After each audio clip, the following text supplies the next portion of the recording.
Hey, so tell me if this sounds familiar.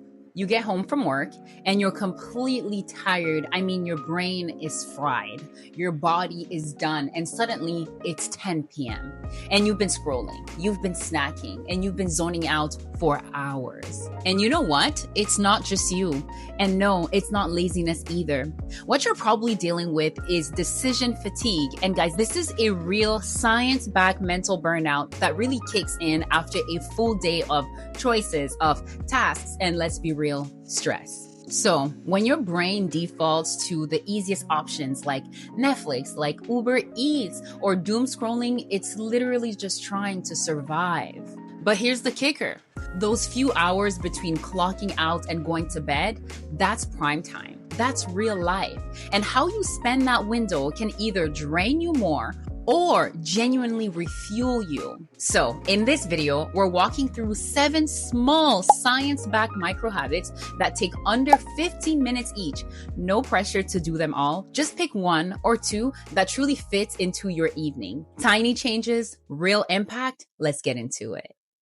Welcome to the Chic Evolution, your ultimate destination for fashion, beauty, and empowerment. I am a former top model and multiple beauty pageant winner. I've had the privilege of walking the runways from America to Europe. I've graced magazine covers, and my passion for helping others has empowered me to uplift those around me. So join me as I share insider tips on style, confidence, and living your best chic life. Because at the Chic Evolution, confidence is always in season. Welcome back to our little corner of the internet. Before we get started, you know the drill. Please do take the time to subscribe to my channel and to like this video for more content like this. And if you are new on this channel, just to let you know that over here, we like to start each video by lighting up a good candle. And towards the end of the video, we turn it off and I send you with a kind and uplifting affirmation. So definitely stay tuned for that. And I always encourage you, if you have a candle at home, to also just light it up with me so you can join in this little practice. Here you go. Here is our candle of the day. So let's get into it. You ever notice how you can be absolutely exhausted after work, but somehow still feel wired?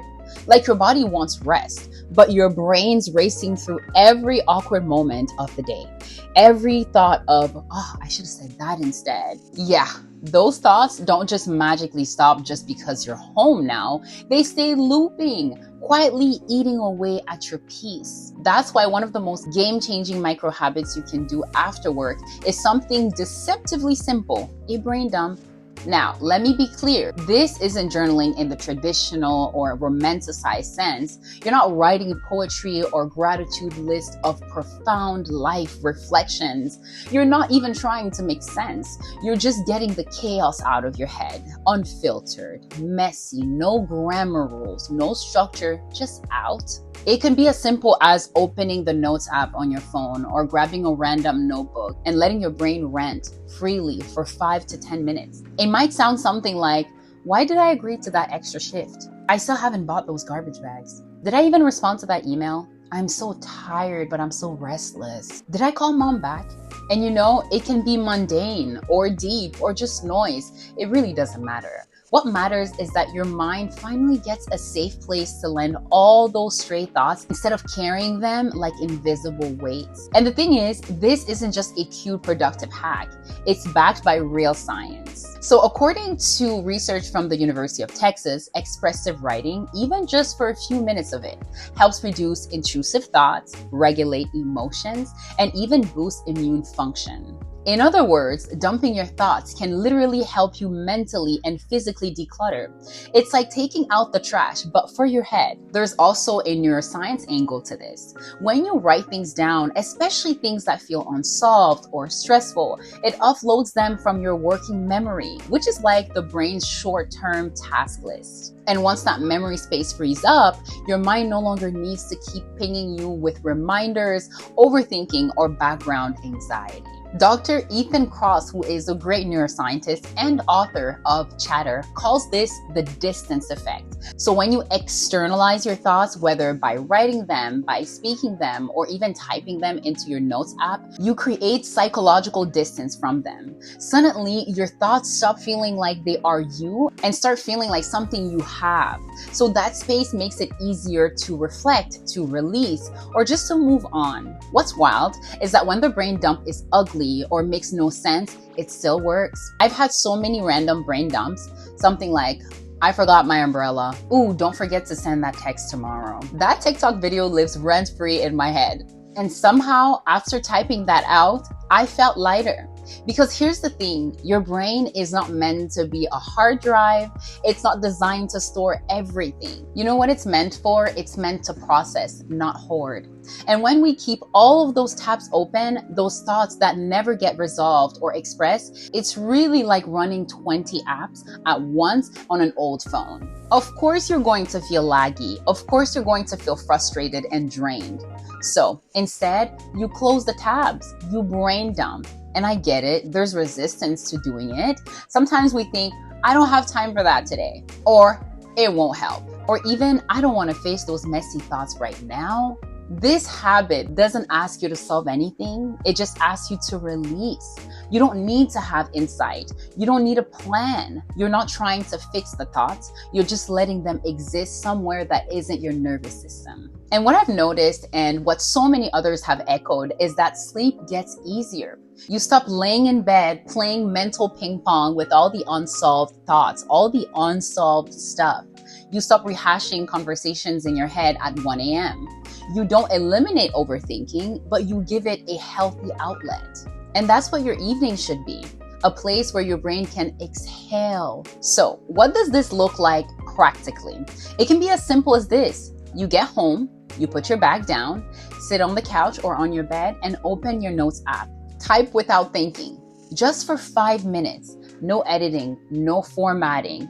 Just type what comes to mind, like you're venting to a friend. Or grab a random notebook. Don't overthink which one. Just scribble. Use bullet points, use dashes, use emojis, whatever helps your brain feel safe and heard. And when you're done, close it. You don't need to reread it. You don't need to reflect on it. The point isn't to analyze. The point is simply to release, to close the tabs. This micro habit is really like brushing the teeth of your brain. It keeps things from building up and turning into bigger problems. And I promise you that when you do this regularly, your after work evenings stop feeling like a chaotic spillover from your workday and start feeling more like yours again. And if you're super busy, even just once or twice a week can make a huge difference. And when it becomes part of your evening rhythm, it signals to your body, we're home now, we're safe now, we're just letting it go. That's powerful. That's soft power. And that's how you protect your peace without needing an entire lifestyle overhaul. So tonight, before you scroll, before you turn on Netflix or YouTube, before your brain tries to escape into distraction, try this. Just open a blank page and say what's in your head. Don't censor. Don't pretty it up. Just let it out. You might be surprised how much better you feel after. And that's only one habit. Oh, and let me know if you've ever tried this or if you're going to try this week or tonight, just for 5 minutes. You really deserve a mind that feels light enough to rest. Now let's talk about something ridiculously simple, but surprisingly powerful. Changing your clothes when you get home. I know, it sounds basic, obvious even, but you'd be surprised how many of us get home, take off our shoes, maybe pull out our bra halfway through the shirt like we're in survival mode. And then we stay in our work clothes until it's time to crawl into bed.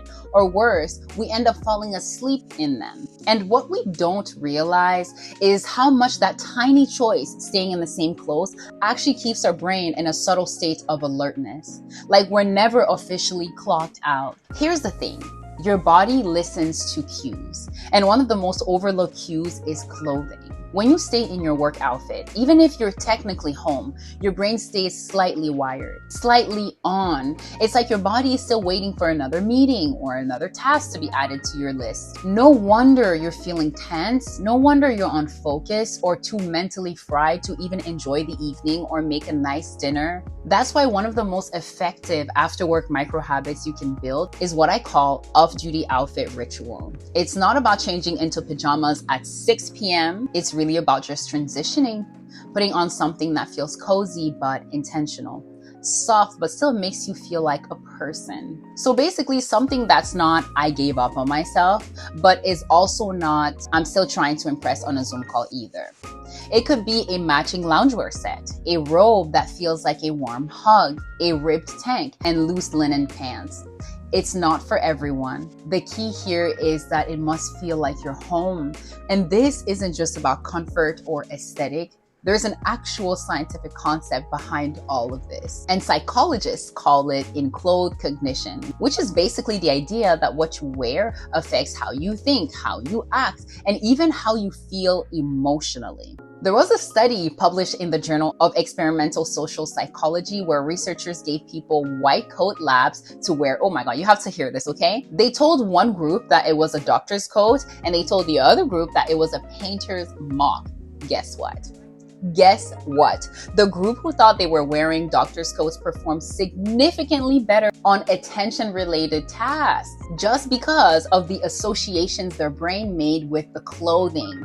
So if a simple coat can shift focus and performance, imagine what your own end-of-day clothing ritual can do for your nervous system. When you change into your off-duty outfit, it signals to your brain that you're not on anymore, that you're safe now, that you can soften now. It's really like flipping a switch, and your body starts to respond too. Your shoulders drop, your jaw unclenches. This isn't about being cute to anyone else. It's not even about appearance. It's about energy. It's about reclaiming your environment, even if it's just your bedroom. Reclaiming it as a space where you are allowed to feel, as a place where you can be undone and completely safe. And I know some people might think, well, I'm just home, so why even bother? But that's exactly why it matters. You're not doing this for anyone else. You're doing this for yourself, because your home should be a sanctuary and your body should know when it's time to come down from the day.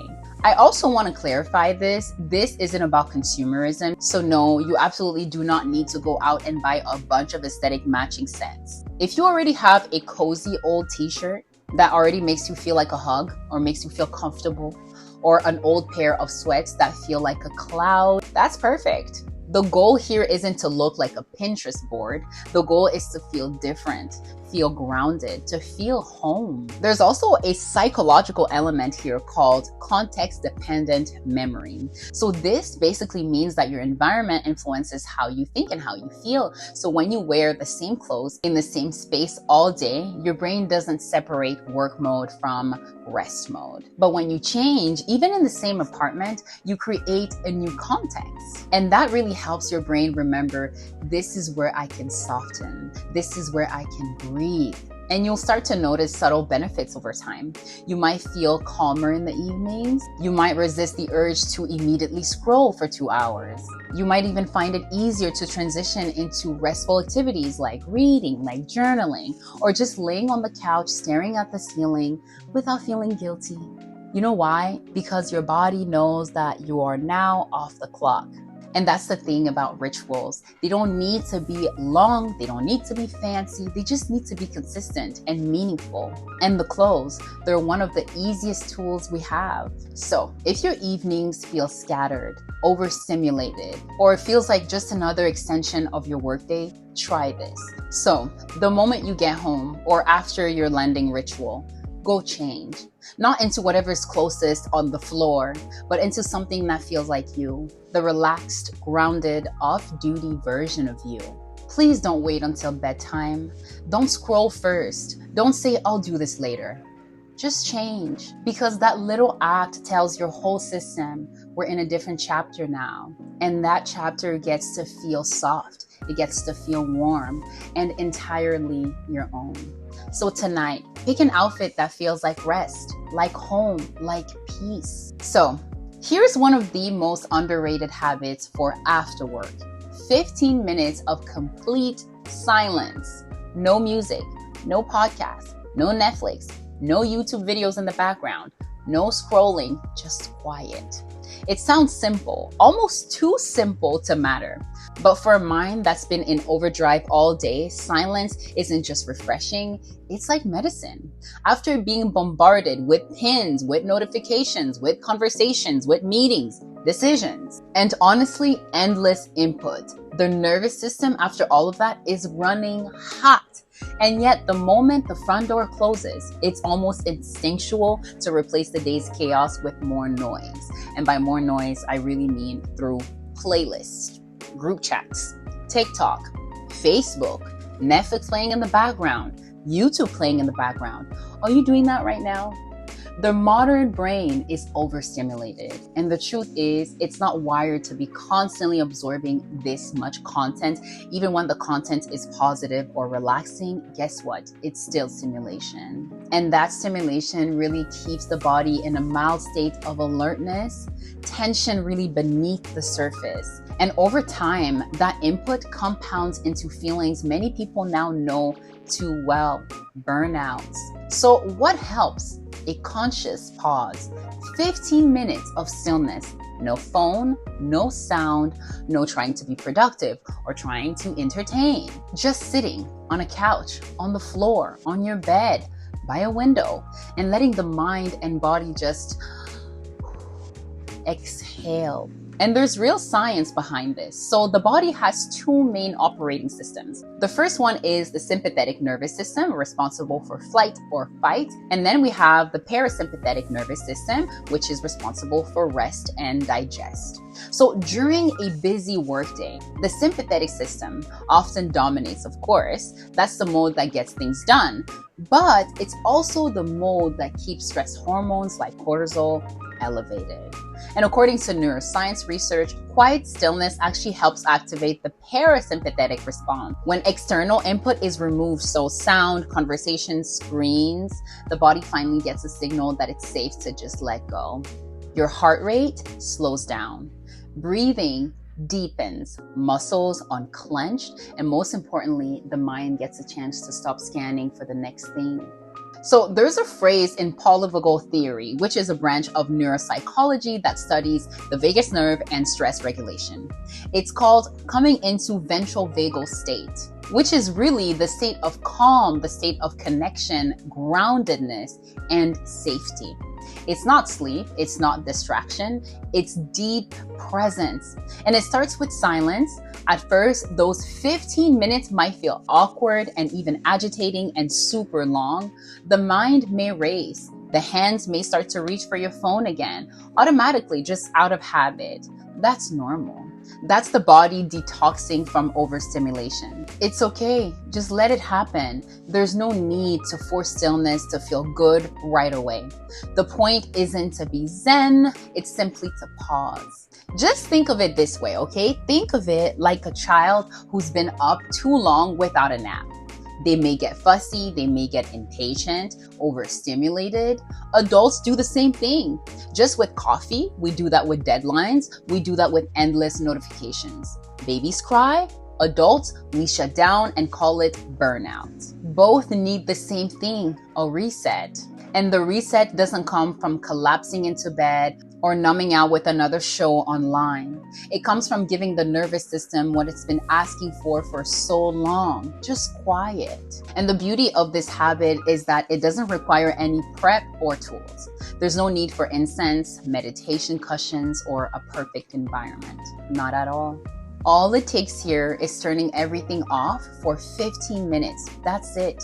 So let me give you a few ideas. You may sit by a window and look outside. You may then just want to lay flat on the floor and let your body almost sink into that surface.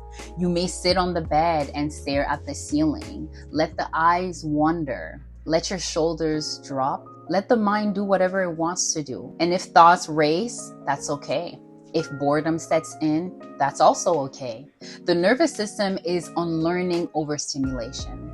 It takes practice, but eventually the quiet starts to feel like a warm bath, a moment to return to baseline. It becomes a space where the day can finally settle, almost like stirred up water that starts to clear when left untouched. And this really isn't about being anti-phone or anti-media. This isn't even about eliminating all the noise forever. It's really about giving the mind a chance to breathe before the next round of input. The pause becomes the thing that makes the rest of the evening feel a little bit better. Like a reset button, gently pressed. And one of the most powerful parts of this habit is that it doesn't require belief in anything. There's no spiritual practice necessary unless desired, of course. No pressure to feel a certain way. It's just quiet, that's all. And in a world that is this loud, quiet becomes a radical act of self-care. So try it just once. Come home, turn the phone screen face down, power off any background noise, sit and just breathe. Let the day unravel itself without any judgment. The calm doesn't always arrive immediately, but the body notices the invitation and eventually it responds. 15 minutes, no noise, no pressure, just presence. Because even in the most overstimulating seasons, the nervous system is always listening, and silence is one of the most powerful things it understands. Here's something that might seem small, so small it could be brushed off, but it matters more than most people think. Light something, then just slow down. Not for productivity, not for the ambiance, not even to set the mood, but as a signal to the nervous system that says, we're shifting gears now. And a candle is the most classic example here. Flame, scent, warmth. One flick and suddenly the whole room feels different. The energy softens. The day feels like it has finally exhaled. And the most powerful thing about it is that it's not the flame itself, it's the ritual. Lighting a candle after work isn't just about the smell or the glow. It's about reclaiming a moment of intentionality.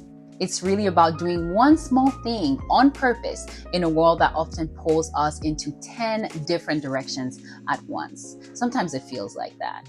And that matters because the brain, especially after a full day of mental load, craves order. The brain will crave familiarity and just soothing cues in general. That's what rituals are. They're repetitive actions that anchor the nervous system. They say, this is safe. They say, this is known. And this is the part of the day where nothing is demanded or nothing is rushed. And I'm just giving you the example of a candle, but it doesn't have to be a candle.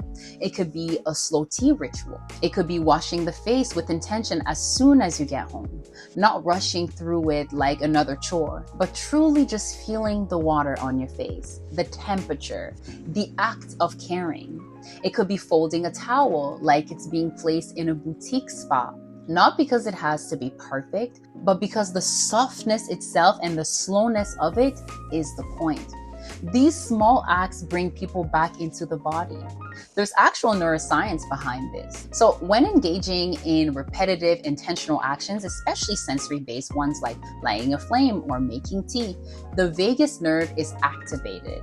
And this nerve really plays a key role in regulating the parasympathetic nervous system, which is again responsible for rest and digestion and overall calm. And the more often the vagus nerve is stimulated in gentle ways, the more resilient the nervous system becomes over time. So that means better sleep, less reactivity, improved digestion, and even deeper emotional regulation.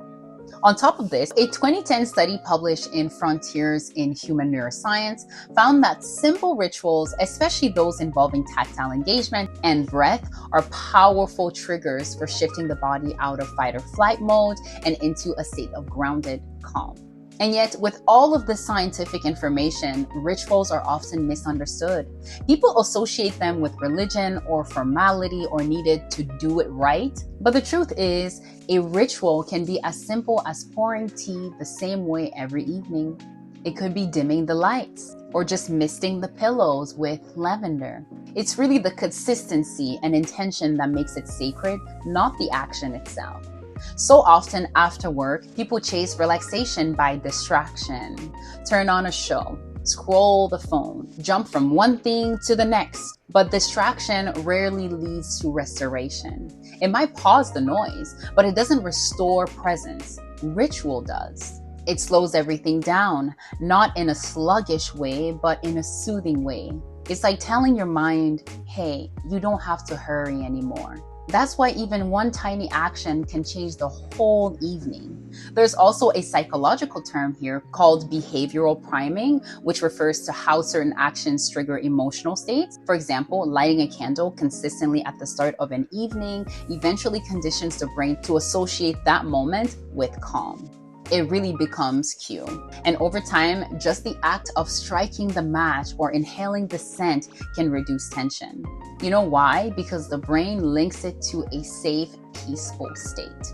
And this is especially helpful for those who struggle with racing thoughts or overstimulation. And while this might not fix the mental chatter, it can absolutely create an entry point into stillness, a moment that feels held, not rushed, not ignored, not passed over, just held.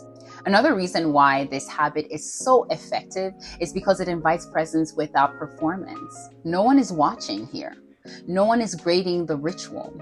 It exists purely for the person doing it. And you know, that's a rare thing in today's world where even rest can become performative, content-driven, or aesthetic-based. A true ritual really doesn't care what it looks like.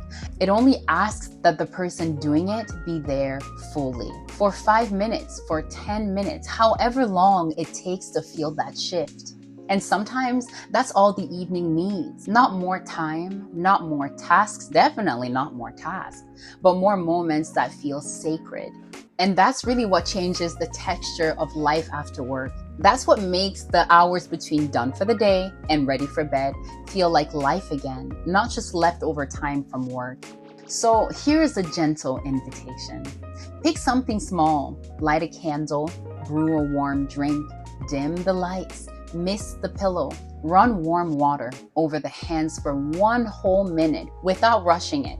And while doing it, just breathe. Let it be enough. It doesn't have to become a big routine. It doesn't need music. It doesn't need structure or the right outfit. The beauty of this habit is that it meets you exactly where you are. Sometimes tired after work, sometimes completely worn out, needing a signal that says you can soften now. Over time, this one small act becomes a quiet form of self-trust. The body learns that no matter how stressful the day is, there will be a moment at the end of it that feels gentle. There will be a moment at the end of the day that feels nourishing, that feels predictable.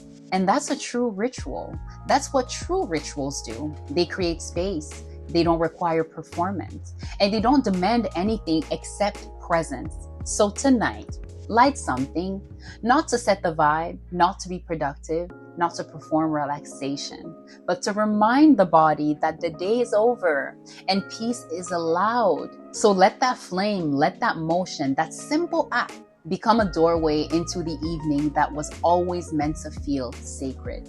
Because sometimes the softest moments are the most powerful ones. So there's a reason the body often feels tense, stiff, or foggy after work. And it's not just from sitting all day, it's because stress doesn't stay in the mind. It lives in the body as well. The shoulders holds it, the chest holds it, the jaw clenches around it, and over time, if it's not released, it lingers. That's why just 7 minutes of movement after work can make a real difference. Not intense workouts here, not a whole hot yoga class, just movement.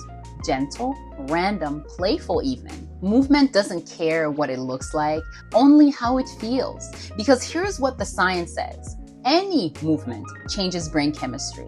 Harvard health researchers have actually found that even low-intensity physical activity increases serotonin, so the feel-good chemical, and reduces cortisol, the hormone responsible for stress. That shift can really be felt within minutes.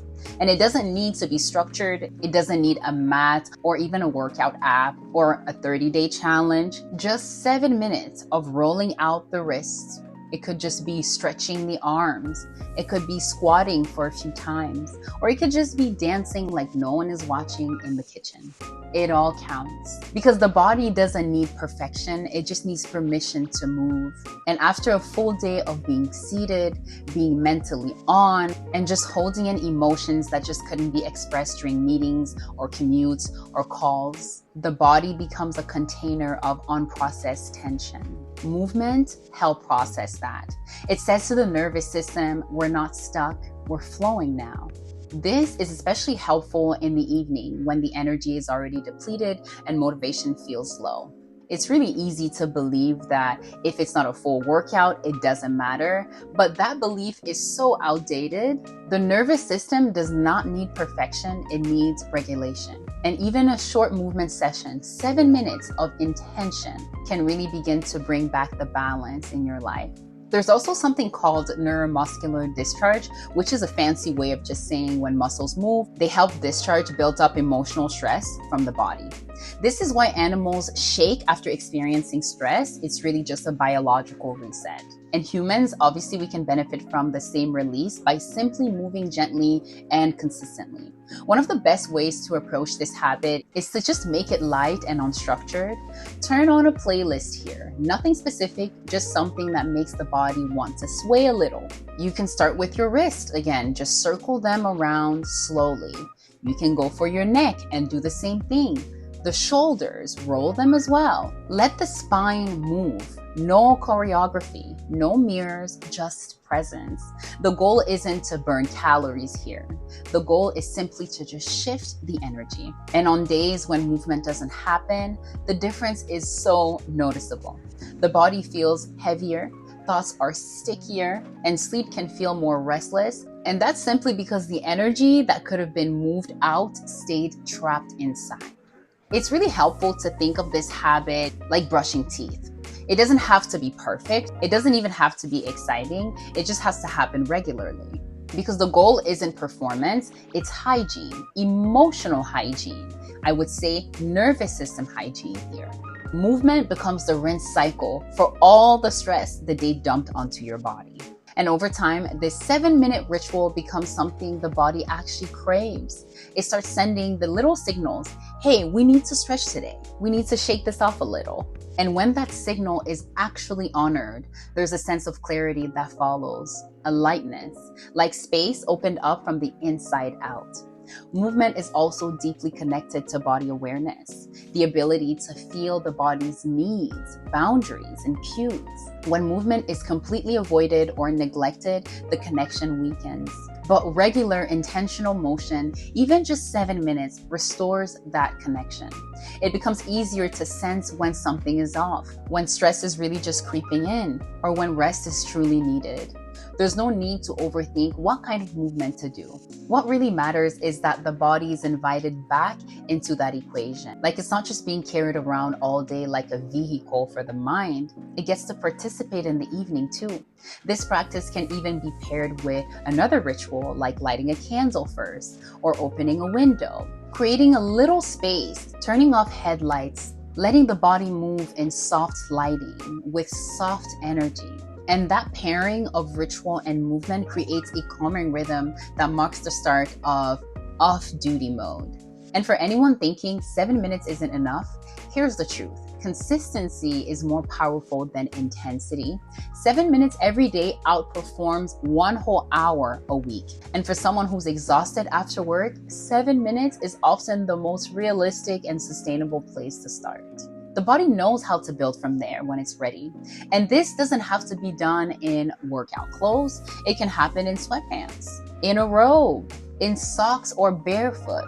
There's no need to prepare or change or plan. Just play a song, close the door, and begin. Stretch, twist, sway, shake even, or even just tapping your chest lightly. All of this signals to your body that we're coming back to ourselves now. Movement becomes a way of reclaiming not just the body, but the moment. So if the day felt tense, foggy, emotionally draining, or just overstimulating, don't scroll past the tension. Move through it, not for fitness, not for goals, just to feel free again. 7 minutes, one playlist, one tiny shift. Because after everything the body carried today, it deserves to move. It deserves to release. And it deserves to feel light again, right?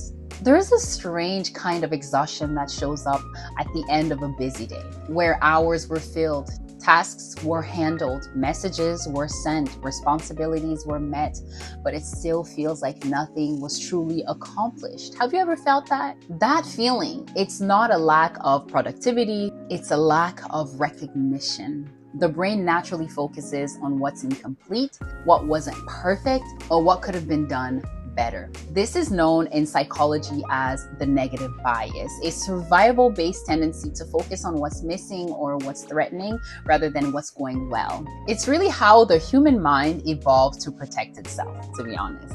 But in modern life, it often creates the illusion that nothing is ever enough.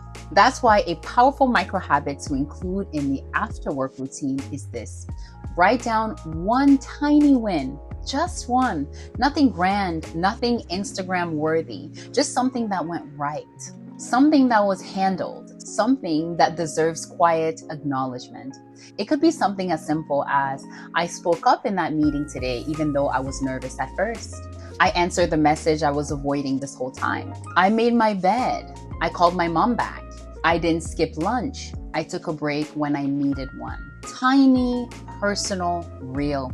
This habit comes from positive psychology, a field of research that focuses not just on mental illness, but on what makes people thrive. And according to Dr. Martin Seligman, one of the leading researchers in the space, reflecting on daily successes, even small ones, really rewires the brain over time. That's because it strengthens pathways that recognize process, resilience, and effort. And the more often the brain is trained to see progress, the more naturally it begins to feel motivated. Not because everything is perfect, but because progress feels real, recognized. Progress feels enough. So think of it like a highlight reel from the nervous system. Instead of ending the day scrolling, maybe being stuck in comparison, replaying what went wrong that day, or stressing about tomorrow, this practice gives the brain something solid to hold on to, something true and good that actually happened. It's also neurologically efficient. Writing down one win per night, just a sentence or two, takes less than 2 minutes, but the effect, it compounds. Over weeks or months, these small notes become a record of growth, a journal of personal power, a reminder that even on the chaotic, unproductive, not my best days, there was still something done well. There's also something called attentional reframing. That's the idea that by deliberately choosing where to place attention, the brain begins to shift to its default setting. So when someone practices noticing what went right, every evening, the mind becomes more likely to see those things during the day. The habit just starts reinforcing itself. Even deeper than that, writing down wins is also about self-respect. It's a way of saying my effort mattered today. Even if no one saw it, even if it wasn't perfect, it still mattered. And really, that's what most people are missing. Not praise, not validation, but just a moment of recognition, a pause at the end of the day that honors what was faced, what was handled, and endured sometimes. This habit is especially healing for those who consistently and constantly feel behind or like they're never doing enough. For those who've internalized the idea that their worth is tied to productivity or perfection. Writing down one tiny win interrupts that narrative. It reminds the inner voice, you showed up, and that counts. The key is to make it sustainable. It doesn't have to be a full journal entry. It could just be one line in a notebook, a voice note on the phone, a sticky note by the bed. Just something physical, something tangible, a place where effort is acknowledged, even if no one is there to clap for it. And there's a surprising emotional payoff. So on nights when everything feels heavy or unclear, flipping back through old wins, small ones, quiet ones, even hard-earned ones, can really create a wave of perspective. It really says you've done hard things before, you've made progress before, you're still moving forward. And that matters because life doesn't always give applause, but this practice gives the nervous system a cue. You're not invisible, you're not failing, you're still rising. There's no right time to do it, but placing it forward at the end of the evening helps the mind settle. It acts like a soft closing ceremony for the day. Not dramatic, not demanding at all, just gentle closure. And it's okay if the win feels small. Some nights the win might just be, I rested when I needed to. Other nights though, it might be something quiet like, I showed up even when I didn't feel like it. I showed up for myself. Even those wins have space. They deserve respect. They deserve to be written because no one else is keeping track of the small triumphs. No one else knows the inner battles fought in silence. But this practice, it allows it, it knows it, and it honors them. So tonight, before the light go out, try this. Take 2 minutes and just think back. Find just one thing that went well. Write it down. Feel it. Let it remind the nervous system that today wasn't perfect, but there was something worth celebrating. And you know what? That's more than enough. If there's only time or energy for another after work habit, let it be this one. Create a sleep cue. Not a full night routine, not a checklist, just a consistent signal that tells the body we're shutting down now. Sleep isn't something that just happens. It's a physiological process that needs to be initiated. And the body really can't be expected to flip from bright lights to constant scrolling and mental stimulation straight into sleep. There needs to be a bridge, something that gently carries the body from alert to asleep. And that bridge is the cue. A cue really is any simple, repeatable action that tells the brain that it's time to transition. It could be dimming the lights. It could be putting the phone away. It could be washing your face again before bed. It could be sipping tea. It could be reading a few pages from a book, playing some soft music. This habit just needs to be predictable. And there's a strong science behind this. So according to Dr. Matthew Walker, who is a great neuroscientist and author of Why We Sleep, the body replies on rhythm. The brain doesn't automatically release melatonin, the hormone that signals sleep, unless it senses consistent environmental triggers. So without those triggers, the sleep cycle gets delayed or it gets interrupted. That's why staring at a screen until the second the eyes close often leads to turning or just restless sleep in general. The brain didn't receive the cue to begin shutting down. But when a consistent cue is in place, especially one that includes stillness and separation from devices, the body responds better. Melatonin starts to rise. The heart rate slows down. The body temperature drops. The transition begins. The key here is to keep it simple and repeatable. And if the cue is too elaborate, it becomes a task. But if it's gentle, something calming that feels good to you, the body starts to anticipate it. And eventually, just beginning the cue will cause the mind to start softening again. It becomes almost automatic. For example, placing your phone in another room every night at the same time is a cue. So is dimming the overhead lights and turning on a bedside lamp. Drinking a cup of herbal tea while listening to calming music is also a cue. Spritzing lavender mist on your pillow is also a cue. Even just brushing your teeth followed by a short skincare ritual can serve as a powerful signal. That is if it's done consistently. And this again isn't about perfection. Some nights the cues will happen later, and some nights it will be shortened. That's okay. What matters is the association. When the brain connects a certain habit to sleep is coming, it responds accordingly. And this kind of cue is also helpful for those who struggle with overthinking at night, when the day has already been overstimulating or the body just feels tired but the mind won't stop replaying conversations, or just anxieties. A familiar cue acts like an anchor. It really gives the brain something known, something safe, something to hold on to while it releases the chaos. There's also just something comforting about this ritual. Even the smallest one, it gives a sense of closure at the end of the day. A private ceremony that says, you've done enough, you're ending here, just let the rest go. So this kind of cue doesn't have to cost anything. It doesn't need a fancy journal or the perfect candle or even the ideal book. It could be closing the blinds slowly and taking 5 minutes of deep breathing, or rubbing lotion on your hands while listening to a calming podcast or video. Or it can be as simple as pulling a cozy blanket over the legs and sitting quietly for 2 minutes before getting into bed. This really is less about the cue and more about what it represents. A shift from doing to resting, from noise to quiet, from external to internal. There's also a psychological benefit to this. So having a nighttime cue gives a sense of control over the end of the day. It's an act of reclaiming time, especially in a world that often stretches people thin. And when the final minutes before sleep are gentle, the entire day ends with a note of self-respect.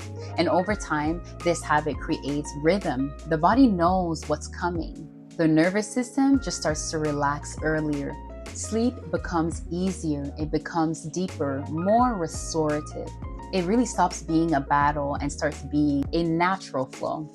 And here's something subtle but powerful. When a cue is repeated consistently, the body eventually starts winding down before the cue even begins.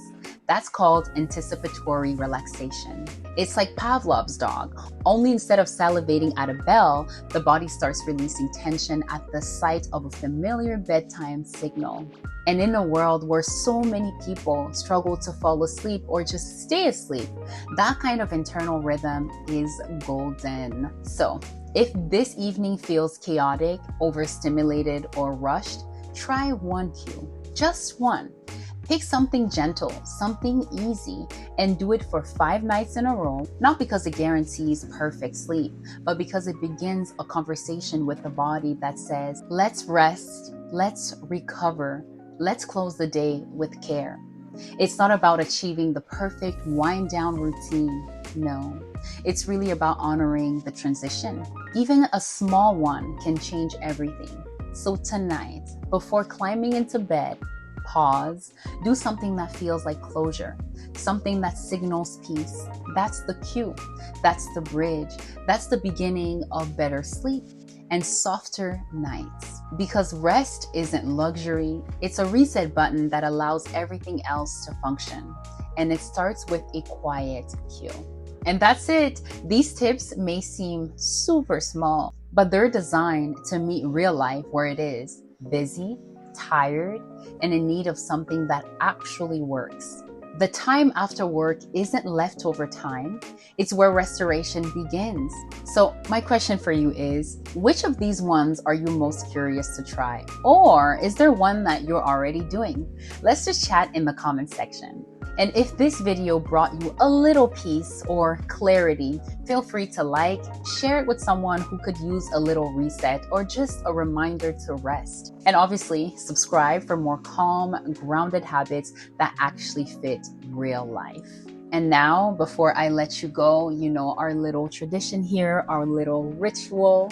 So here's my parting message for you.